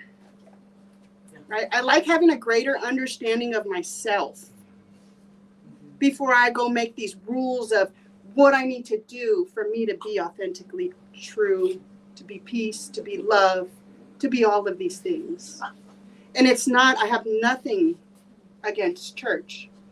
I do have something against with my relationship with church. So I had to get that all the way together so that I can be the human being that I want to be every day of my life. And I get to dip in and out of any building at any time of day, whether that be a church, a store, or this or that. And I get to be a vessel of truth everywhere. So I just had to say that because I don't think I've ever really spoken on how I'm a recovering perfectionist also in the 2 years that I have spoken on stage. There's a lot of things I still haven't shared. But that just brought me full circle to that. And my husband, I mentioned because he was there for all of it. I bet he was wondering how I did that so well. You know what I mean? How was she just cussing us all out? And now everybody's like, oh, yeah. I'm like, She walked in like this. but it's the truth. It's the truth, you know. Right? It's detaching ourselves from all of these attachments that the world or our families, not always because they're trying to hinder us. They're really trying to help us sometimes. But when they're attaching fears, it's not helping. It really isn't. So be cognizant, right, to make sure you're not that person. That's what I always have told my kids as they were growing up and they would complain about something or somebody. And then I had to learn to take my own advice. Whatever it was, I was, well, I'm sorry that happened. Don't ever be that person. That's the only lesson I could tell you. Don't be that person. Don't give the people a reason to have to go talk to their parents in this way because you've offended them or treated them bad or put them in a tough predicament. Don't be that person, right? And that comes with intentionality, that pause and that breath, the meditation. We talk about all the tools we have right at our fingertips to be able to utilize so that we can be authentically us and be that peace, that light, and that love. So thank you, Sarah. I was going to say, I always believe that you should always be the person that you would like to meet and spend time with. Absolutely. Yeah. It's right there. Right there. That's it. Because I'm also a recovering professional perfectionist. Professional. Professional. You gotta one-up me. One-up me. Overachiever. Overachiever. Exactly. Overachiever. No, exactly. Again, you see that right. I loved it. I'm still working through it. But also realizing that it came from a place of shame. Yeah.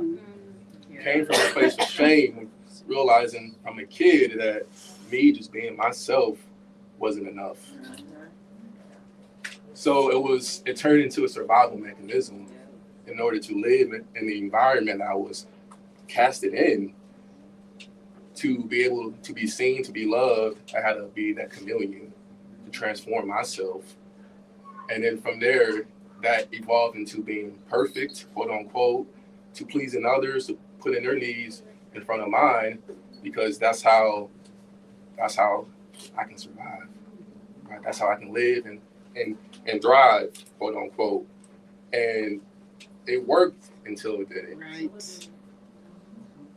So that required me to really, again, question how I'm still moving in the world, because I just came into another, like you said, I don't know what's going on in the cosmos, but the energy flowing through me is saying you have to trust yourself, you have to believe in yourself, and everything will fall into place. But what does that mean? Like, I had to understand what that meant to believe in myself, because I haven't been practicing it at all. I mean, believing in myself and attract that I believe I have to walk. But when it comes to walking in unknown spaces, that's when your belief is really tested.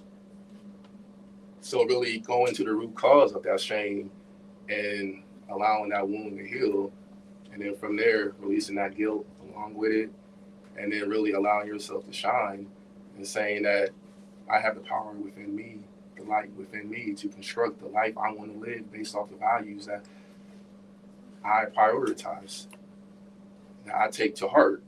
Not somebody else's values, not what they expect from me, not somebody else's judgments of what they think I should be, their criticism in their mind, my perception of what they think I am, and trying to live up to that versus just finding myself and being that, regardless of what other people say, do, think, or feel.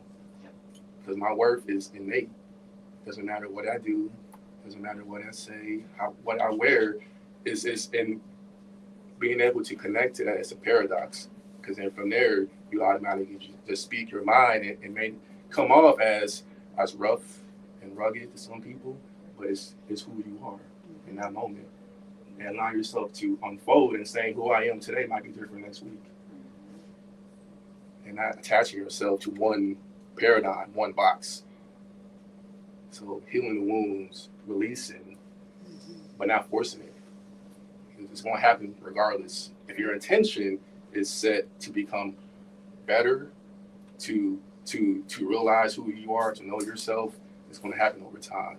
And that's what I learned too. It's like not to force it, just allow it to be. To step to the side and allow life to flow and see for what it is. And I believe our next speaker has been forced into predicaments that have put her in situations where she had to surrender to the flow of life, surrender to just what God has been putting into her, and allowing that light to really radiate in different ways that maybe wasn't really known to her in the past, but now it's becoming more clear each and every day as she takes these steps of bravery and walking through unknown spaces, but knowing that she has people around her that can uplift and hold space for her. She's known as the motivational mentor. She has her own podcast. She works for DTBY, Becoming the Best You, and just recently became a more involved member with Activate Your Power Now. So give a round of applause for Heather Davis.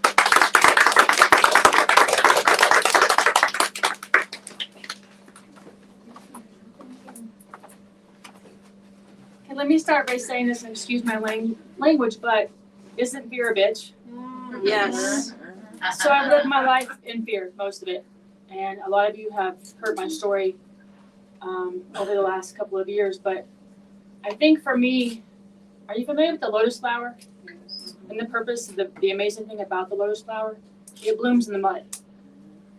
That's my next tattoo. 2 years ago, I got this one. Well, I can't show you, but it says be brave. Because every time I was going to get on stage, I would tell myself why I shouldn't be on stage, why I shouldn't speak. No one wants to hear what I have to say.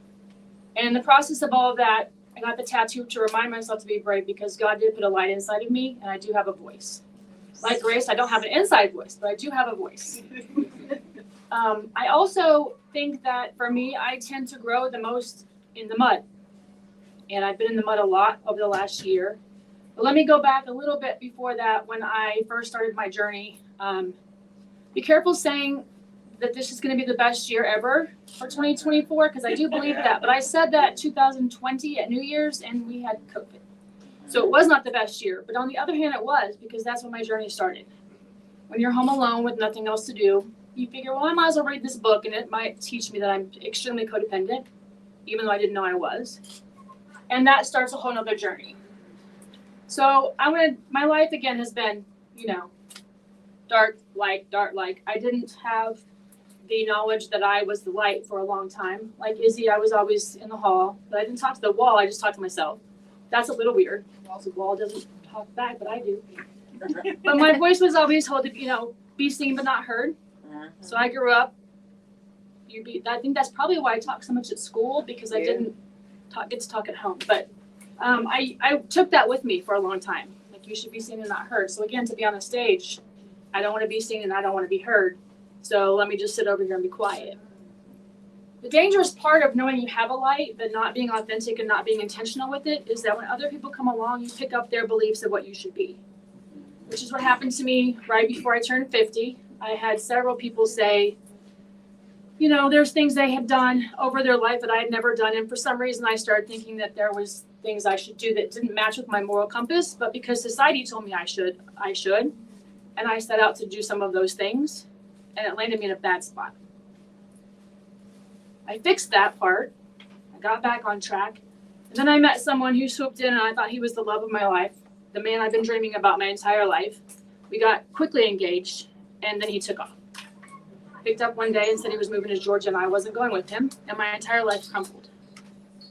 I crawled into bed, the bed that I had dreamed of my entire life. When I had kids and dogs, I would say, one day when the kids are grown, the animals are gone, I'm going to get me an all white bed. White sheets, white blanket, white pillows, everything's going to be white and it's going to feel like a big cloud. And so the day that he left, I crawled into bed. I actually think I called Gary first. And then I crawled into bed and I pulled the covers up and I said, I'm going to stay in my comfy cloud where it's comfortable and it's safe. And the big bad world can't get me and another man can't get me. Because I have a pattern of, starting with my father, men leaving me. So I have some abandonment issues, which this fed into. And I laid in bed for about 3 hours. And then I was bored. Because I'm not good at sitting still. I'm not good at quitting. And I'm really not good at giving up. So I crawled myself out of bed. I went and got something to eat. And I started figuring out what my next step was. And I survived that. I came back to the light. Started speaking again. Started figuring out who I was. And then a friend of mine was taking me for some, we'll call it wind therapy, because I love to be on the back of a Harley. It's the only place in the world I can quiet my mind and get my thoughts straight. The next thing I know, we're dating and I'm doing things. I'm not doing things. I'm allowing things to be done around me that I don't approve of. And my thing was just don't let me see it. As long as I don't see it, it's not happening, right? That's what we tell ourselves. But the thing is it was all happening. And there was this whole new lifestyle that I'd never had before. And I found myself getting really wrapped up in the monetary things of life, and I've never been that person. Again, letting things happen around me that I did not approve of. They were not me, but I was losing me. My light was dimming. And this comes back to our tribe. Because in that moment, my sister was dying of cancer. Within a week, I lost my job, my sister, my car, and then the man. But who was there? My tribe. I can look around this room and see Izzy, and I can see James, and James knows me a little too well. Sometimes when he introduces me, I'm like, is he really calling me out, or is that just talking about him? And then Gary, I could have got both times without Gary. Gary's been my rock. So you have those people. We've talked about this, Shauna. You got to call on your people. And not having a car, like Grace, I'm not good at asking for help. But when you don't have any freedom of wheels, you have to learn to ask for help. So I've had to ask for help. Again, Izzy has stepped up and been my taxi many times, and Gary brought me today. And I think the funny thing is that when you're in this darkness is when I'm learning who I really am. The reason people will step up and help is because I would do it for them. And through the process of all of that, I want to say to you to stay authentic, because the light that I am is what I've been doing through this whole process. I've been very open on Facebook, which there's days I'm like, why am I sharing so much? I'm not going to do that anymore. I'm going to stop talking about it. Or why am I sharing so much on my podcast? And then somebody will message me and say, I didn't want to get out of bed today, but I heard your podcast. And if you can get over that, I can get over this. Or I saw your daily nugget this morning and it really hit home. And so then I think, okay, I hear you. And I keep posting and I keep being vulnerable. And some people don't get it. Some people are like, why are you telling all your business out there? Oh my God, girl. Like we just wrote a book and my aunt wants a copy. And I went, oh, didn't think about my 80-some-year-old aunt reading this book. Oh boy. It's my authentic truth, right? Yeah. Talked about a one-night stand that I thought I was supposed to have, even though, like she's gonna be. Hopefully, don't kill her. But you have to be true, right? You have to be true to yourself and everything that you've been through. And again, that's society trying to tell me what I should and shouldn't be, and me buying into that. So I think for me, the best way I try to come up with 5 F's, and I might cheat because I don't know, I'm nervous. But 5 F's that got me through the last year, a little over a year, that my life has pretty much crumbled and I've had to rebuild. Faith is number 1. I couldn't be where I am today with all the loss over my life, all the ups and downs, the dark, the light, without my faith. And that's part of the thing is when you don't listen to God's calling, he will shut you down. Yes, he will. I kept hearing him say, you're supposed to be speaking. We had this conversation. I put a calling on you. I told you your purpose and you're out the lake or you're out four-wheeling or you're out in the Harley and not it, you know. And I kept saying, oh, I'm having fun. My word this year was adventure. And I am having an adventure. And he said, all right. The adventure stopped pretty quick, you know, because I wasn't listening. And now I'm back on the stage. I'm back to my podcast. I'm doing, you know, and I'm not having quite as much fun, but I'm at peace. I have less than I've ever had, but I'm more peaceful than I've ever been. I'm more calm. I just don't really get upset about much anymore because what's the point? It all becomes very meaningless. But so the faith is the number one thing. The next thing for me was fact. You know, we sit there in our cloud, floating, just feeling sorry for ourselves, and our life sucks. No one loves me. I'm alone. Those are all lies. So speak the facts. Somebody's always got it worse than you. Someone's always got less than you. So start being honest with yourself about what your world really looks like, and then go from there. Forgiveness is the third F. You gotta forgive other people for hurting you, but most importantly, you gotta forgive yourself. Because I was really mad at myself for falling for the first guy. Like, how were you? I mean, that was everything that you knew not to do, and everything, and you fell for it. And then I had to forgive myself for loving people and seeing the best in people. And I think what happened was he met all of you. Oh, man. And he said, I can fool her, but I can't fool all these people because they got her back. They are her. I had a room full of ride or dies because at a conference we went to, he said, oh, you have a lot of people in your circle. Brothers were in the house. That's right. And they were checking him every day. And I think he said, I'm out. And that's fine because I don't want someone that's not really in it, right? So the third thing is fun. You got to have fun. Start scheduling things with your friends. Start getting out of the house. You can't lay in bed and feel sorry for yourself because otherwise you're not going to get out of it. The fourth thing is fancy. Well, that's the fifth thing. Hold on. You're on the Forgetting fifth. the facts. Yeah, you're Okay. on the fifth. So the next one would be fantasy. So start thinking about the life that you want to create. What do you want your life to look like? Who is the person? On my phone right now, I have a really fit girl because January 1st, I start 75 hard. I'm going to get my body back. So she's on my first screen. On my second screen is a woman that's in a power suit because that's where I'm going. I don't need a man. I don't need anybody else in my life. I need to do what I need to do for me. So 2024 is all about me. So the girl in the power suit, she's on there, and I look at her every time my phone opens. And it's to remind me of who I am and what I want. So you've got to stay on track. So my thing is this. Be authentic to yourself. If you talk too much, get on the stage. If you're a perfectionist, I've been there too.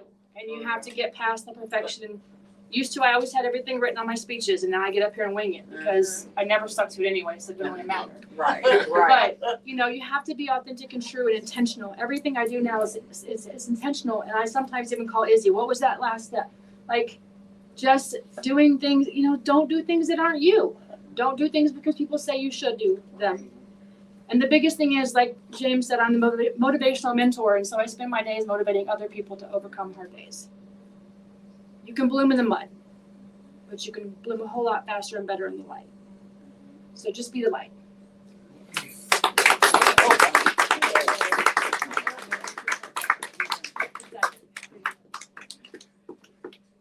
Thank you for those the 5 F's. I'm definitely going to use this, make notes for myself on these 5 F's to keep me intentionally in the light or reminded of my truth of being a light, right? Even when I'm feeling dark. But faith, fact, forgiveness, fun, and fantasy. And I really like, so fear was nowhere on there. Fear was nowhere on there.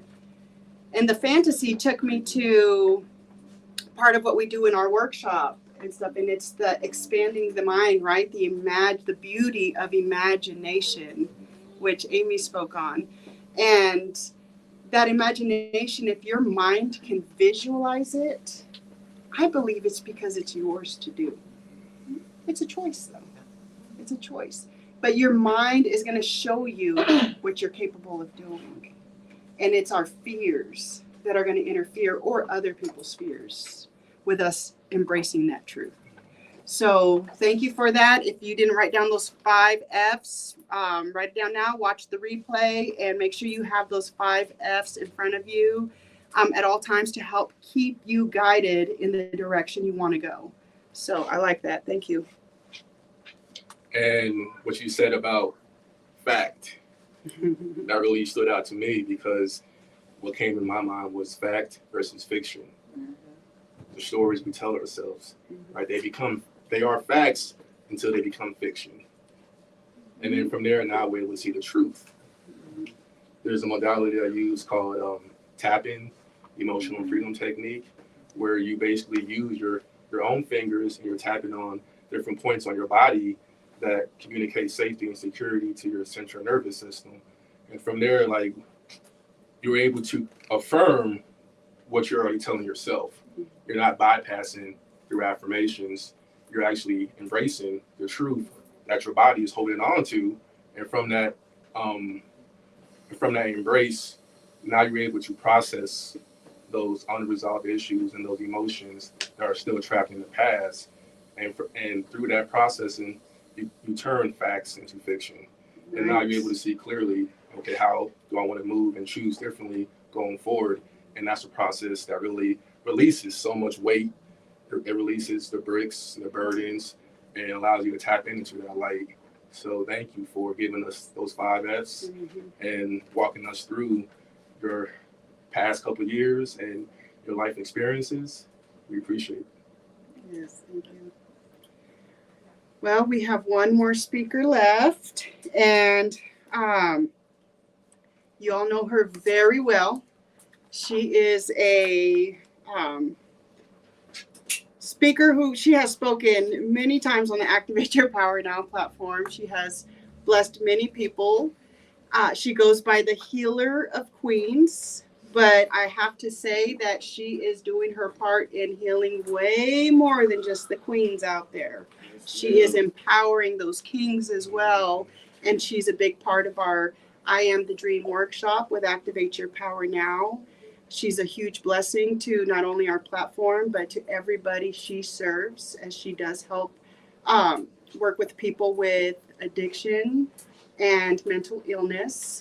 So she is constantly on the battlegrounds, helping to empower others, and we resonate on a lot of that perfectionist stuff, or being the healer that shows up true and true. You could rely on her, but it's being intentional now.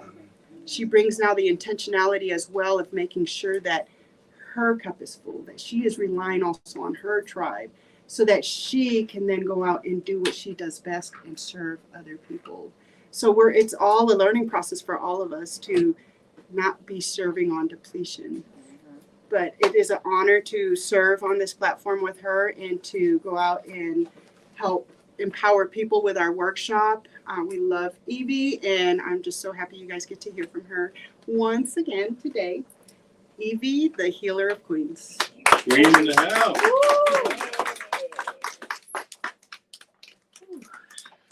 Well, I don't know if I can live up to all that. My goodness. I mean, that's it. I'll go sit down. So today I brought this. I'll show this online. It's a flower in an encasement. And so when I was talking about true light, it was hard to come up with this speech today. So I didn't want to be fake or show up pretending. I wanted to show up and tell you, I know what the dark feels like. And so instead of me, which I think all the speakers were amazing today, you guys did such a beautiful job. Give yourselves a hand, really. I mean, everybody talks about light. I want to talk about the darkness. My true light came out of darkness. And so if I never went through anything, then she wouldn't say the things about me she says. You see, I had to go through something to get through something to be able to lead people how to get out of something. So I had to get real comfortable with the darkness. As a kid, I used to run away from home. My stepfather wasn't the nicest man. And so what I would do is the only place they wouldn't look for me is in the cemetery. I used to sleep in the cemetery. It was comfortable for me. Most people think that's weird. But I'm comfortable with the dead because they don't treat you any kind of way. So I got very comfortable with the dead, and I got very comfortable with those who went before me. But what I got more comfortable with is the darkness. And out of a childhood, as Easy and I were talking about, our childhoods weren't peaches and cream. We didn't look like a after-school special. We came from some ugly stuff. And what I started to do was, I was raised in church. My father's a pastor. I could quote the Bible to you left and right. I could tell you in 1 John 9, we talk about what true light is, and that was John going before and telling everyone the light was coming. He wasn't talking about somebody who was going to show up and just make it peaches and cream and he was coming to love us. He actually had to go to the Egyptians and he had to go to different people, and we had to inform. John's job was to tell the prequel. He was supposed to tell people that he was coming.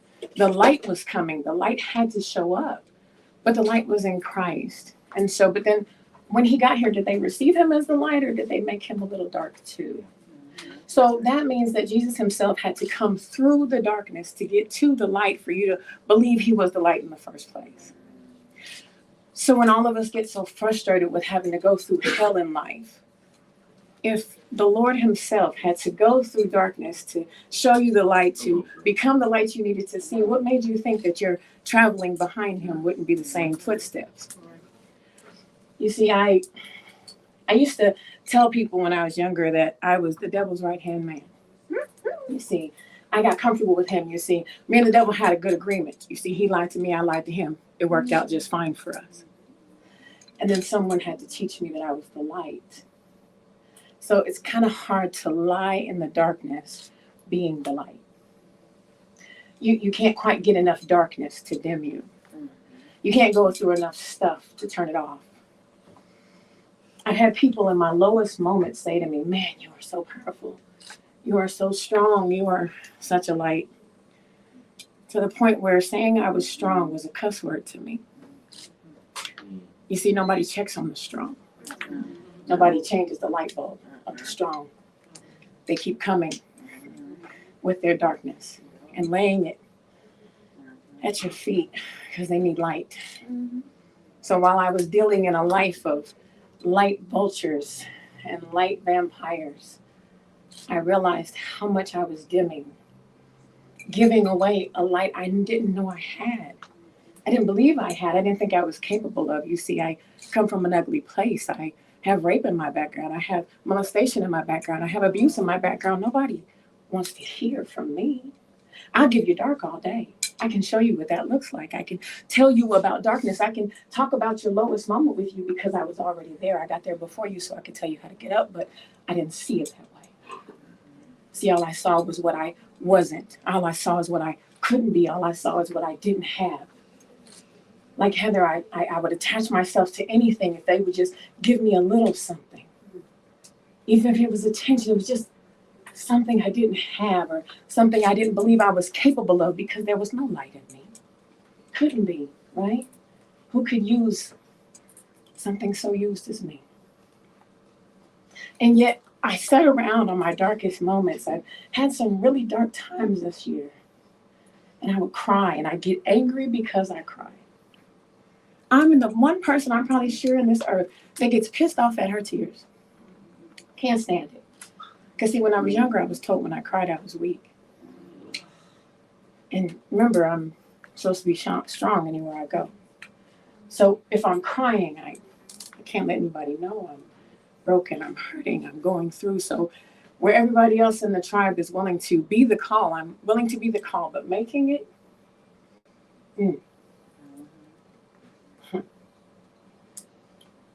I'm strong, remember? Strong don't call. Strong pick up somebody else's stuff and blind themselves with someone else's savings so the strong don't see. The strong have cataracts, you see, because we'll see the pain in you and shame the pain in me. I'll make it as if it didn't matter to me that I already was messed up before you called me and needed me. I'll pretend, no, I'm fine. I had a friend text me and he said, "Are you okay?" And I texted him back, it was a trick question. See, because to ask me if I'm okay, the question is, do you really want to know? Right. or do you need me to be fine?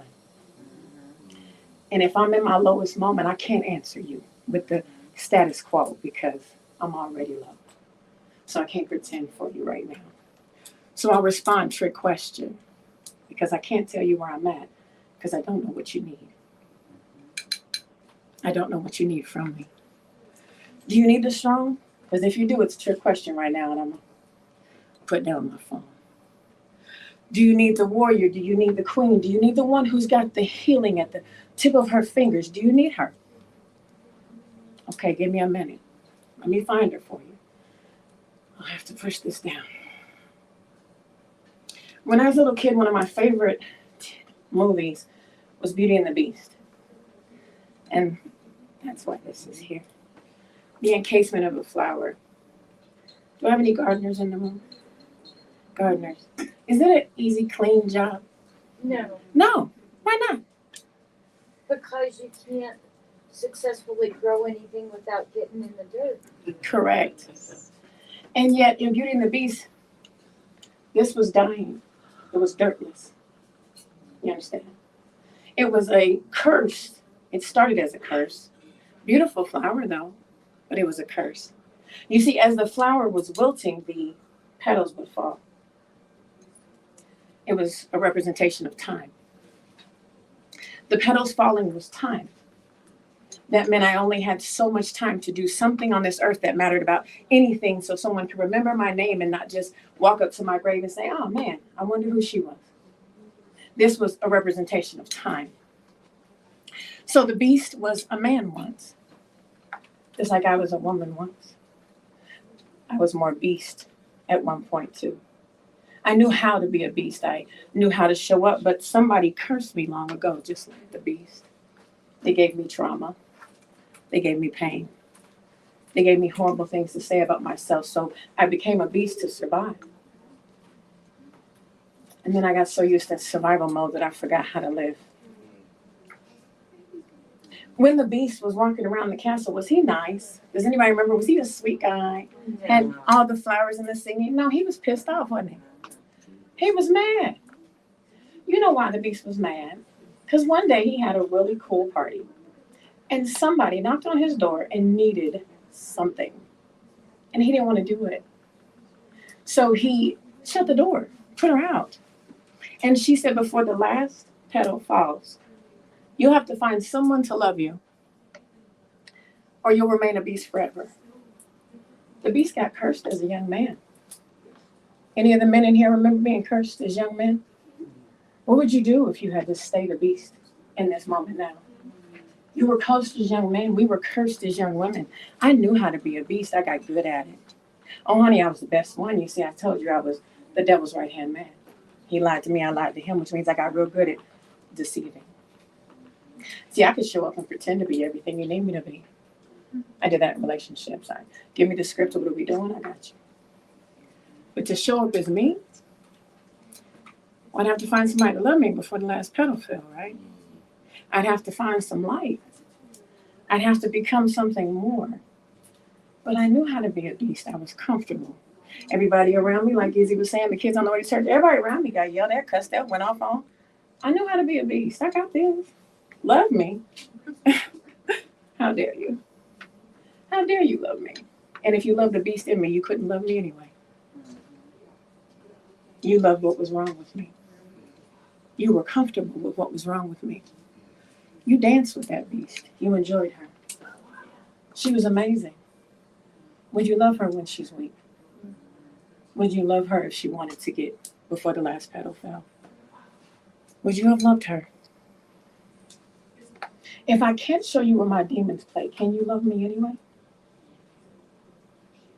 To love me, you've got to love the beast in me and the one you're trying to get off me. But I can't love the beast if I won't even acknowledge that it's there. Oh, I have people that love my beast. To this day, they call for the beast. When they need someone to defend them, the beast comes. You need me to help you with the body? The beast comes. You need me to help you get this guy off your doorstep? The beast comes. I'm on call. But can you love me when I can't beast out at all? Can you love me when I'm weak? Can you love me when I'm afraid of this last petal falling? Can you love me when I'm angry? Can you love me when it hurts? Can you love me when I can't put my demons away because I am where they play? Can you love me then?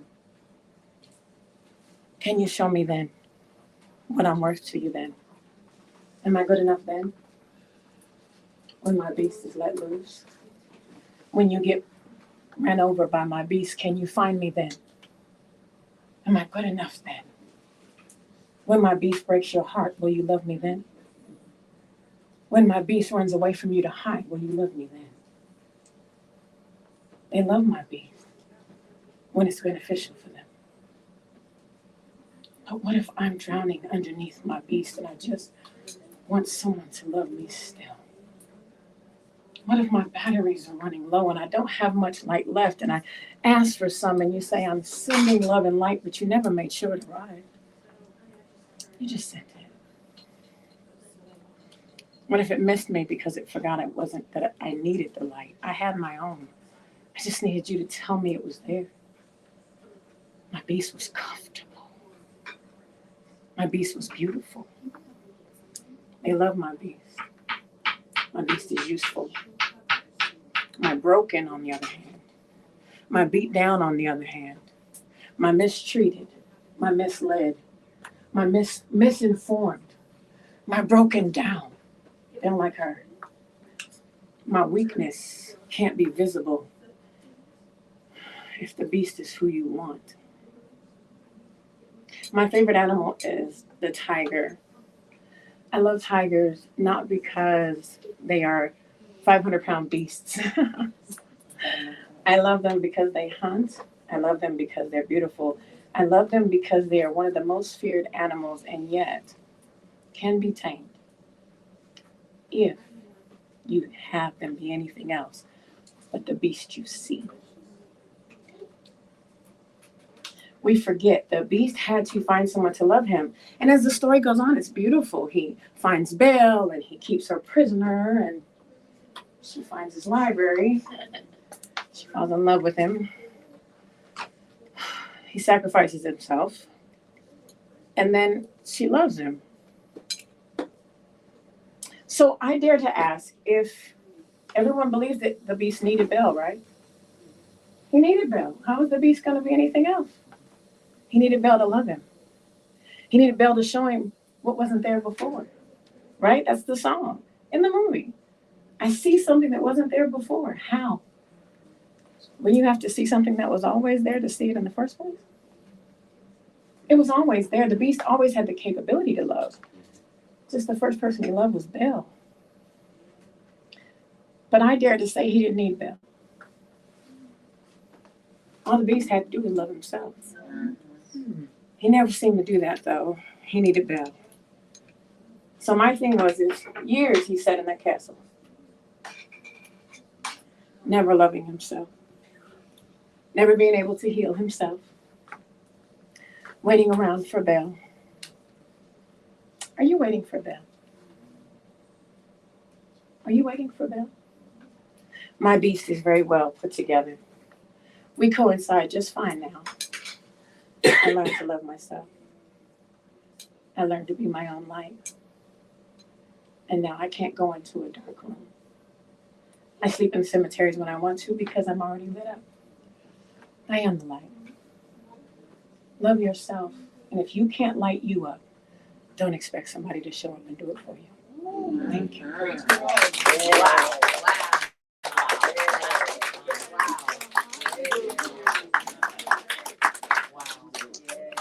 Yeah. Awesome. Also already standing, girl. I give a standing ovation. Right. Yeah, really. I agree. Also into that, I didn't take any notes, but so true. I went on a visual journey as she was speaking. But yeah, I mean, it's so true, right? A lot of us are waiting for someone else to validate that light within us, to give us permission to be light or to feel love worthy, or to know that the beast that resides within all of us is tameable, right? But again, it may not look like the taming going on next to you with this person or that person. You see, we watch other people evolve around us and grow and go on that journey of just naturally we're getting better with age. We're like wine, you know, and Yeah. but it's learning to love yourself through that transformation and stop taking on what everyone else is telling us. I mean, that right there is just has been huge for me in my life. It has allowed me to tame my beast. I was just saying yesterday also, you know, it took me a lot of years to learn how to control this, my mouth. And once I learned how to control my mouth, it then took me a couple more years to learn how to control my body language to follow suit with my mouth. So it's all about it's a transformation, right? And I couldn't shame myself through that. I just had to know that I was making progress. And it was progress in the direction that gave me peace, even if it didn't give the person next to me peace. So thank you, Evie. It was beautiful. Yes. Thank you. Yes, thank you.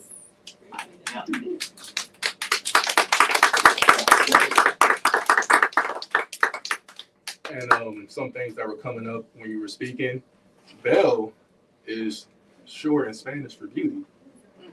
And also it represents a bell. The bell in itself is the sound of the calling. Also is used to help train people as well. People use bells to recondition themselves and train themselves. So I saw basically Bell being an archetype of helping him recondition himself and how he saw himself, right? To love himself, to embrace his beast. Because like you said, being a strong person in a family, in a relationship, people come to you and they again lay out their darkness and hope that you can be that pillar like in the past to hold them up in that light regardless of how you feel in that moment. And I've learned that it's up to that person who is seen is typecasted as a strong person to be strong enough to say no sometimes. To say no, I need time for myself. I need time to disconnect and find my own inner strength. And my strength is not based off saving you. Because again, that came down to a survival mechanism. And I saw myself in that because I wasn't able to save my mom. Now I'm going saving other people. And moving in that archetype is exhausting. Sometimes you got to step back. You got to recalibrate and you got to ring the bell and see yourself for what it is and not shaming the beast, but seeing the beast as protecting you. And now once you embrace the beast, you can walk in unknown spaces and not be scared, not walk in fear, because you know you have that beast within that is able to move in the light. So it's bringing those two polar opposites together and walking in balance, right? Not being super nice where you're naive, but also not being so mean and so involved in that aspect of yourself that you shun everybody away who's trying to reach out for help. So you're moving in discernment and really utilizing that power to manifest exactly what's your heart's deepest desires and understanding what that is. Because even if you think you know what you know and then you go through it and you realize that that's not what I really wanted in the first place, and now you got to dig deeper and see what you see exactly what do I want, right, in this moment. So I want to thank again everybody for sharing their experiences on stage and really being vulnerable and being honest and being authentic, because that's how you allow that light to grow, is by feeding it love, feeding it attention, feeding yourself, honoring yourself, and not being afraid to voice your feelings and voice your opinions. So thank you once again. We appreciate you. Thank you. Thank you, everybody, yes, for joining us here in person today, for tuning in online, to all the speakers, thank you again. Just I think everybody here today has been on the platform before. We didn't have no new speakers today, so I really want to say thank you just for all your contributions with Activate Your Power Now, not only this last year, the last 2 years since we have launched. We're very excited to go into 2024 with everybody. It's going to look a lot different next year than what it's looked like the 2 years leading up, but we're so excited to go into the next layer of healing and discovering who you are and why, and intentionally stepping out into the world as that. Yes, we have a question. Yeah, no question. But so I listening to everybody, there's a subtle distinction that's been happening, and if you pay close attention to what everyone's been saying, it all leads down to a belief. It all leads down to your underlying beliefs of what you've been being told as a child up into your adulthood. So there's only about maybe no more than 2 dozen facts about yourself. So an exercise to do if you choose to, when you get home, is write down your actual facts. My fact is I'm 5'1". My fact is that my biological dad died and my actual mom is still alive. My fact is I'm a woman, right? Or hey, whatever you associate with, that's your fact. No discrimination. So write down those facts and really look at it. Anything aside from those facts are your beliefs, are your things that you can choose to change tomorrow, the next day, by choosing not to smile because you're people pleasing, or choosing to smile, or choosing to give someone that hug, or choosing not to even associate with someone. Really dig down on what that belief is. So those are all limiting beliefs. And if we really pay attention to what people were saying, it all leads down to what we were told when we were children. Yes. And also, saying, hey, does this still work for me? And really just contradict it in your life. So Exactly. it's just an exercise that I If you could hear, which I'm sure you can online, that was the great Sasha Serene. She's an activator as well and has spoken numerous times on the platform. And she's a healer as well. She goes out into her community and does her part in helping, being a healed vessel and helping other people heal as well. So listen to the replay. We have a lot of good nuggets that if you didn't get written down, write it down. That's one of them. Stick to the facts. And that's something that we are enjoying as part of our workshop that we host, I Am the Dream, creating a power path process in your life. And that's exactly what we touch on. Writing down the facts, figuring out who you are, going on that self-discovery. Who are you and why? It's one thing to say who you are, but to break down the whys. Which beliefs have we brought on our own and developed on our own, but which have we attached to us that were never our beliefs systems, and how we choose to show up in the world as adults today, but we were told it was how we needed to be. So that is so important. Stick writing down your facts of your life and figuring out what your belief system is and where that belief system actually came from. So thank you so much, Sasha, for sharing that with us. And thank you again for sharing 2 hours of your Saturday with us. I hope you go off to have a beautiful, beautiful, blessed weekend and week, and go out and be the light. So thank you, everybody.